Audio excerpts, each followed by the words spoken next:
Today, we're going to break down one single idea that could totally change how you think about your work, your money, and, well, your time. It's called the crossover point. Think of it like the mathematical blueprint for real financial freedom. So, let's dive right in.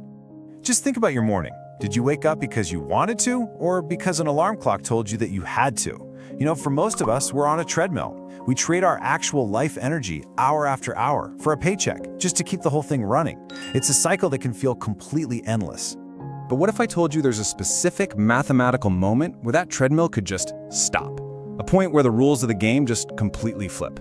And this isn't about getting lucky, it's about having a calculated escape plan. So, that escape plan? It's called the crossover point. It's that moment when all the effort you've put into building your wealth finally overtakes the effort it takes. That escape plan? It's called the crossover point. It's that moment when all the effort you've put into building your wealth finally overtakes the effort it takes just to live your life. Let's break down exactly what that means. The concept is actually beautifully simple. The crossover point is just the moment when the money coming in from your investments is more than your monthly bills. It's the finish line where your money starts working way harder than you do, freeing you from ever needing a paycheck again. Now, to get to that crossover point, you've got to make a pretty fundamental shift in how you see your money. You have to stop looking at it as just something to spend and start seeing it as a tool to build a totally new kind of income. See, most of us live on what's called active income. That's your salary. It's tied directly to your time. If you stop working, boom, the money stops coming in. The goal is to build passive income. This is money that your assets, your investments, generate for you, whether you're working, sleeping, or on vacation. So here's the big mindset shift, right here. Treat every single dollar you save as a tiny little employee. Its only job is to go out into the world and recruit more dollar employees to join your team. The goal is to build an army of these little workers so big that their combined effort pays for your entire life. So where does this army come from? Well, it's born from the gap between what you earn and what you spend. That gap, your savings rate, that is the fuel.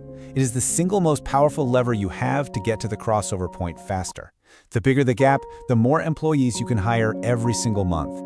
But how does this army of money employees actually grow?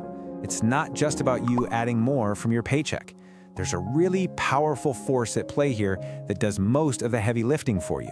I want you to think of it like you're rolling a snowball down a really long hill.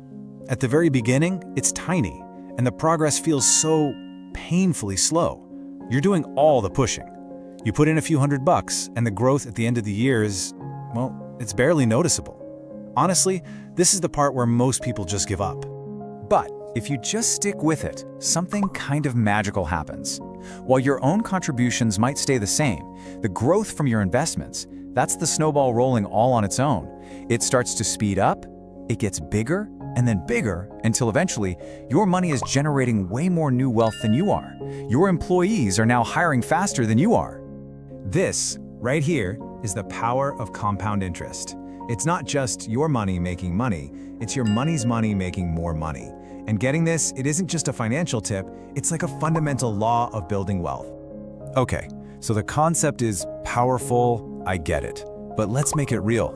Let's make it tangible. How do you turn this big idea into a specific number you can aim for? Well, that's where we calculate what we call your personal freedom number. This is the big question, isn't it? It feels like it should be some impossibly huge, astronomical number, but it's probably way more achievable than you think. And there's a really simple rule of thumb to figure it all out. The tool we're going to use is called the 4% rule. It's a guideline, basically, based on historical stock market returns. And it suggests you can safely take out 4% of your portfolio's value every single year to live on and have a very, very high chance of it lasting for decades. So with the 4% rule, we get this incredibly simple formula. Okay, step 1, figure out your annual expenses. How much you spend, not how much you earn. That's super important. Step 2, multiply that number by 25. That's it. The number you get is your freedom number. That is the target you need to hit the crossover point. So let's make it really concrete. If your lifestyle costs you $40,000 a year, your target is $1 million. Why?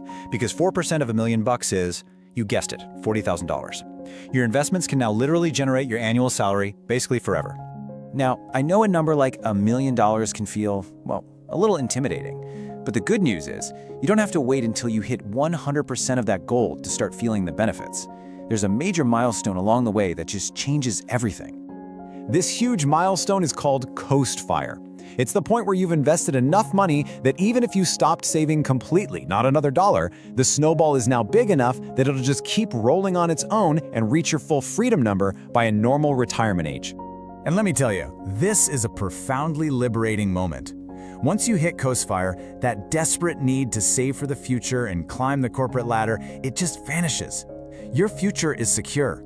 You can now take a lower-stress job, or work part-time, or maybe go pursue that passion project. You are now working because you want to, not because you need to. Look, ultimately, this whole thing isn't really about not working. It's about autonomy. The crossover point isn't about buying a yacht, it's about buying back your time. It's the freedom to wake up on a Tuesday morning and have total and complete control over your day. It's about having a choice. So, the final question is really for you. If you didn't have to trade your time for a paycheck anymore, what would you do with it? What passions would you finally pursue? Who would you spend that precious time with? Thinking about that answer, that is why the crossover point matters so much.